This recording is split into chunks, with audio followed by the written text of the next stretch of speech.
entirely, dude. Rabbi Waldoks has it. Waldoks, no.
Good afternoon. From Congregation Tehillah of Israel. Hine ma tov u'manayim shevet achim gam yachad. How good and pleasant it is to dwell together with a singleness of purpose. On behalf of Congregation Tehillah of Israel, our neighbors here at Beth Zion, and the other communities in our area, I want to say how honored I am to be here for this very, very auspicious and meaningful occasion. And I want to take a moment by way of invocation to reflect on the verse that has been selected for this beautiful brochure that accompanies the installation of Reb Moshe Waldoks here at Beth Zion as your spiritual leader.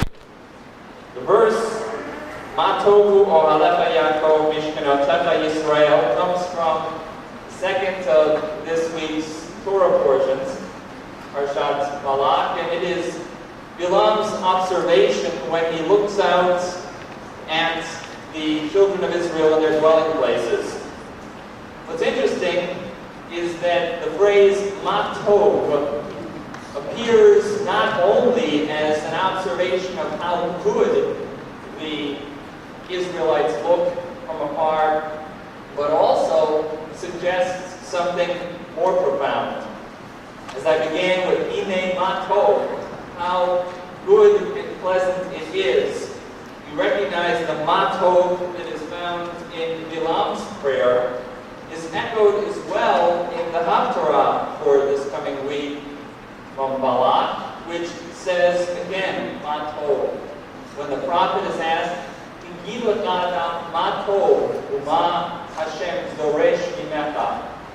It has been told of you what is good, that you do justly, love mercy, and walk humbly with the Lord your God.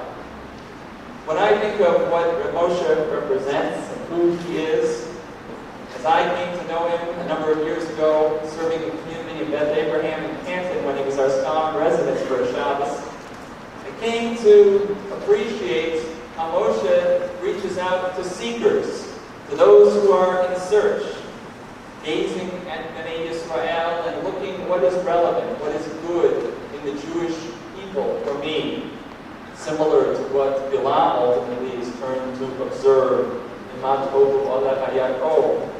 And I also know that Moshe represents in his essence that which is just, that which is merciful, and he walks humbly in the presence of the Lord his God every single day. And that is the kind of community that he is going to build and has been building here for some time at Zion. Finally, Ma Tov has one other relevance, and that speaks to the extraordinary Hitlahavut, the extraordinary intensity and love that Moshe brings to his Yiddishkeit. So, blessing this gathering, I conclude with the words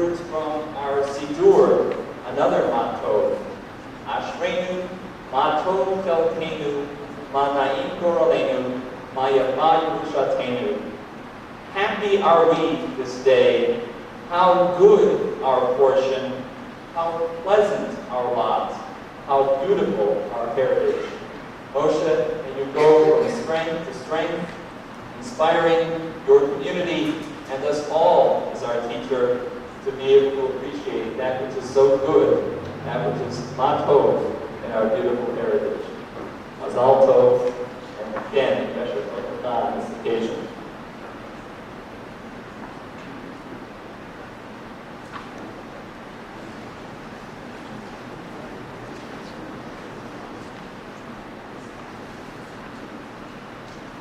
Ladies and gentlemen, I am Erwin Pless, President of Temple Bethlehem. I want to express the Temple's warmest greetings to the distinguished religious leaders here, to the various eminent members of our civic and business groups, and finally, I want to make a special greeting to the members and friends of Temple Bethlehem. All a hearty shalom. I just want to say one thing about Reb Moshe. History has shown that the only way life for all is improved is if a small, determined group works to create that improvement. It is never done from the top, but it is always done rather with pick and shovel from the bottom up. Reb Moshe personifies that historical truth. He has taken Temple Bethlehem, rescued it, and is bringing it to a new communal height. I am proud to announce we have just signed a 5-year covenant with Reb Moshe as he assumes the task of a full-time shepherd for the members of Temple Bethlehem. Now, history has also shown that behind every great man is even a greater woman. And to Anne, our dear veteran, would you please come here? I have something for you.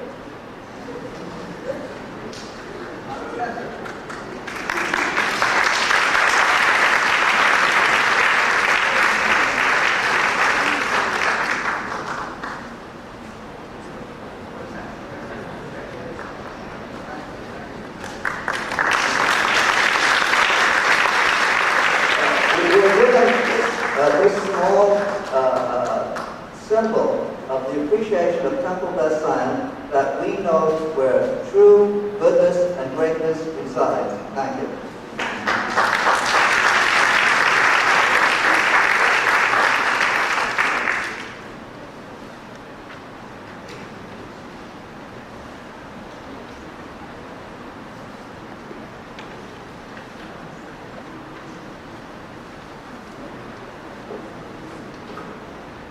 Okay, our selections, the selections that I'm going to sing are to be found in the white beat. It's Mikelo, two Mikelo Akamu, and Baruch Yo. I want everyone to pretend to just finish a good hearty cup of meal and get ready to sing. Ready?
Imam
You whispered to me as you put on the microphone, this does not mean we're engaged. You have heard, and will probably hear many more people talk to you about the erudition of the rabbi of this congregation. Someone ought to say somewhere in there, I guess it calls upon me also, that in addition to being an extraordinary Jew and a visionary, that Moshe Waldoks is the funniest Jew in the world. Sometimes that means silly or irrelevant. For me, Moshe's humor is a kind of disarming way of saying that whatever we do, God looks down and snickers and reminds us that, as a matter of fact, we're not nearly as holy as we wish we were. And that, in a strange way, liberates us to do the sacred work that we have to do. It is always an honor for me to learn with and from Moshe, and I'm jealous of all of you in this congregation that you will be able to do that now. It looks like for at least 5 more years. 25, but who's counting? If you will open your folders and take the blue sheet out.